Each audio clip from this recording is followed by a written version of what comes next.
உங்களுக்கு இந்த வீடியோ பிடிச்சிருந்ததுன்னா லைக் பண்ணுங்க, ஷேர் பண்ணுங்க, சப்ஸ்கிரைப் பண்ணுங்க, மறக்காம பக்கத்துல பெல் டச் பண்ணுங்க. அனைவருக்கும் வணக்கம். நிறைய பேருக்கு ஃபேவரெட்டு புளிசாதம். அந்த புளிசாதம் வாசனையாகவும் டேஸ்டாகவும் செய்கிறது எப்படின்னு நான் இன்றைக்கி சொல்ல போகிறேன். அதற்கு தேவையானது ஒரு கைப்பிடி அளவுக்கு புளி.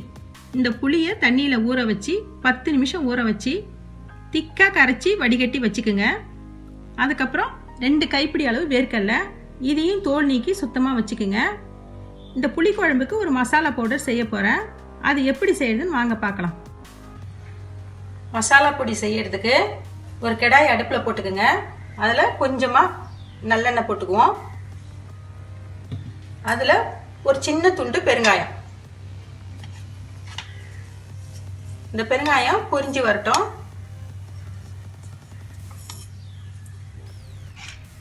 பெருங்காயம் நல்லா பொரிஞ்சிடுச்சு. இதில் 6 காஞ்ச மிளகாய் போட்டுக்குவோம். அது கூடவே ஒரு ஸ்பூன் கடலைப்பருப்பு, 2 ஸ்பூன் மல்லி, அடுத்ததா உளுத்தம்பருப்பு 1 ஸ்பூனு, வெந்தயம் 1/2 ஸ்பூனு, மிளகு 1/2 ஸ்பூன், கடைசியா எள்ளு 1 ஸ்பூன் போட்டு நல்லா பொரிஞ்ச உடனே ஆஃப் பண்ணிடுங்க.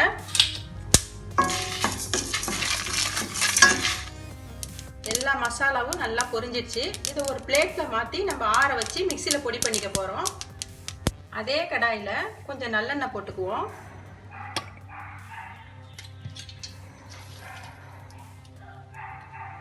இதில் 1 ஸ்பூன் கடுகு, 1 ஸ்பூன் உளுத்தம்பருப்பு, 3 காஞ்ச மிளகாய் பொடியாக கிள்னது, 2 ஸ்பூன் கடலைப்பருப்பு. இது கொஞ்சம் செவரட்டும்.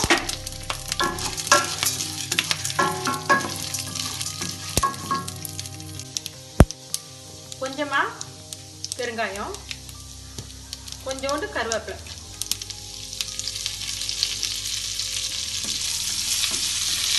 கடைசியாக இந்த வேர்க்கடலையை இதில் சேர்த்துக்குவோம். எண்ணெய் பத்தலைன்னா நீங்கள் கொஞ்சம் எண்ணெய் ஊற்றிக்கங்க.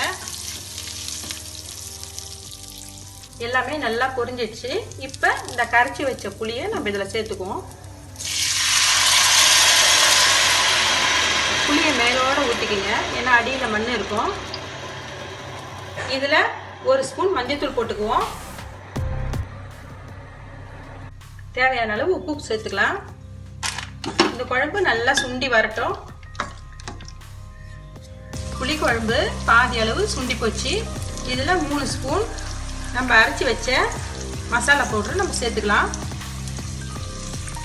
உங்களுக்கு தேவைப்பட்டால் காரத்துக்கு தகுந்த மாதிரி நீங்கள் 3 ஸ்பூனோ 4 ஸ்பூனோ போட்டுக்குங்க.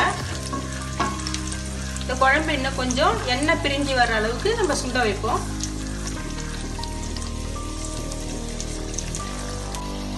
புளிக்குழம்பு நல்லா திக்காயிடுச்சு, எண்ணெயும் தனியாக பிரிஞ்சிடுச்சு. இப்போ நம்ம ஆஃப் பண்ணிக்கலாம்.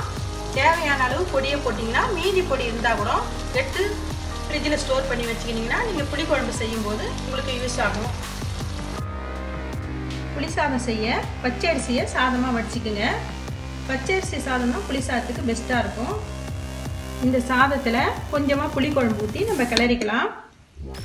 தேவைப்பட்டால் கொஞ்சம் நல்லெண்ணெய் போட்டுக்குங்க.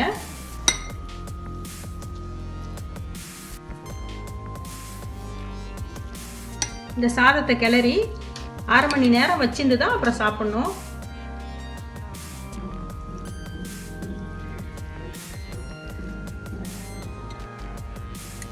அருமையான புளிசாதம் ரெடி ஆயிடுச்சுங்க. இதுக்கு உருளைக்கிழங்கு வறுவல், கருணக்கிழங்கு வறுவல், வடை இந்த மாதிரி வச்சு தொட்டு சாப்பிட்டிங்கன்னா சூப்பராக இருக்கும். இந்த புளிக்குழம்பு மீந்தாலும் நீங்கள் எடுத்து ஃப்ரிட்ஜில் வச்சுருந்து தேவைப்படும் போது யூஸ் பண்ணிக்கோங்க. குழம்பு சேர்த்து நீங்கள் கிளறி 1/2 மணி நேரம் வச்சிருந்து சாப்பிட்டிங்கன்னா உப்பு காரம்லாம் ஏறி சூப்பராக இருக்கும். மீண்டும் சுவையான சுலபமான ஆரோக்கியமான சமையலோடு உங்களை நான் சந்திக்கிறேன். நன்றி, வணக்கம்.